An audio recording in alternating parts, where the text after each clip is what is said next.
सुप्रभात बच्चों, कैसे हैं आप सभी।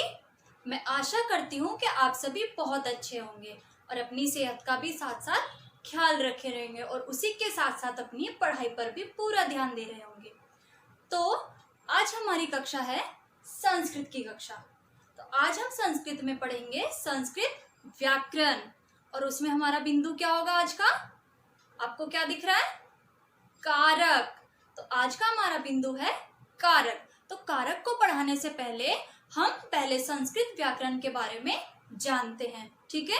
तो आप अब मुझे जल्दी से बताइए कि आपकी पुस्तक जो है, आपकी बुक जो है संस्कृत की, उसमें आपका पाठ 2 उसका नाम क्या है, वो हम पढ़ चुके हैं। क्या नाम है उसका?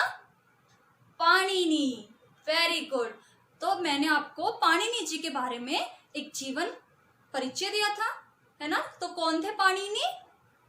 वेरी गुड, वो एक संस्कृत व्याकरण के कवि थे, है ना। और उन्होंने अपनी एक पुस्तक भी लिखी थी। कौन सी पुस्तक थी वो?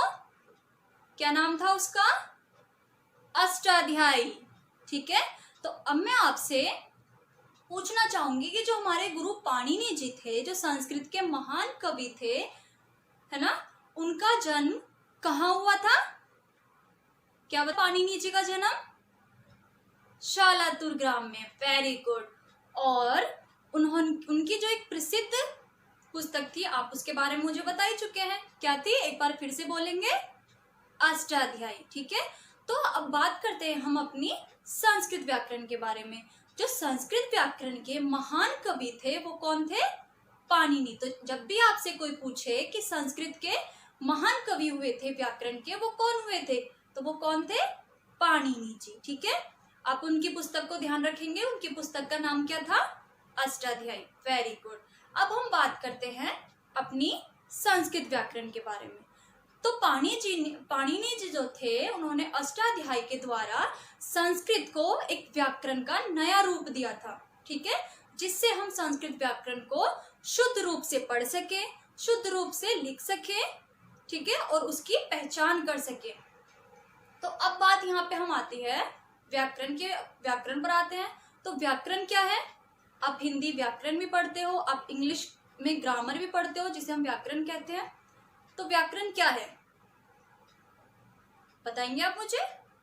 Very good. व्याकरण वह है जिसके द्वारा भाषा के हम शुद्ध रूप को पढ़ते हैं, शुद्ध रूप को लिख सकते हैं और उसका शुद्ध रूप से उच्चारण कर सकते हैं, है ना। तो व्याकरण हमारी क्या हुई? जिसके द्वारा हम किसी भी भाषा के शुद्ध रूप को पढ़ सकते हैं, लिख सकते हैं और बोल सकते हैं। तो उसी तरह हमारी है संस्कृत। तो संस्कृत व्याकरण में हम क्या करेंगे? जैसे संस्कृत व्याकरण के नियमों को हम जानेंगे, किसके द्वारा? उसकी व्याकरण के द्वारा। तो उसकी व्याकरण में क्या क्या क्या होता है? कारक होते हैं, पुरुष होते हैं, लिंग होते हैं, वचन होते हैं, विभक्ति होती है।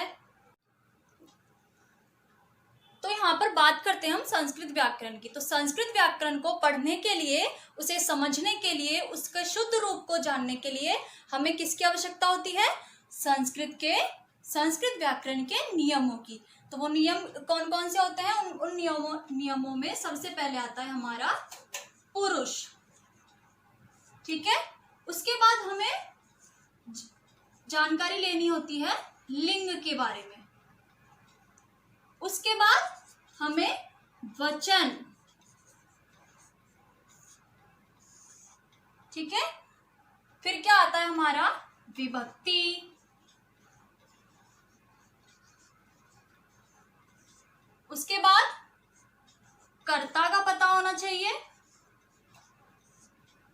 फिर हमारी जो भी हम क्रिया कर रहे हैं, हमें उसके नियमों का ज्ञान होना चाहिए, ठीक है। तो ये तो बात थी हमारी संस्कृत व्याकरण के बारे में। अब हम जानते हैं कि पुरुष क्या होते हैं।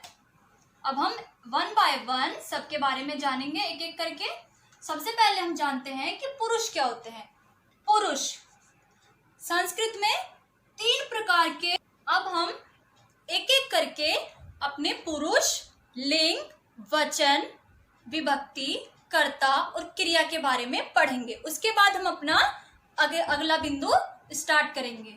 ठीक है, तो सबसे पहले हम बात करते हैं हमें किसकी आवश्यकता होती है संस्कृत व्याकरण में। क्या बताया था मैंने?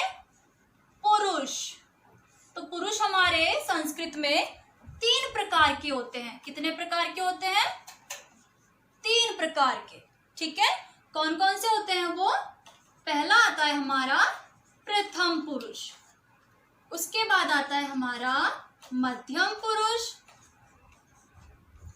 और तीसरा आता है हमारा, बात करें अगर हम तो उत्तम पुरुष की।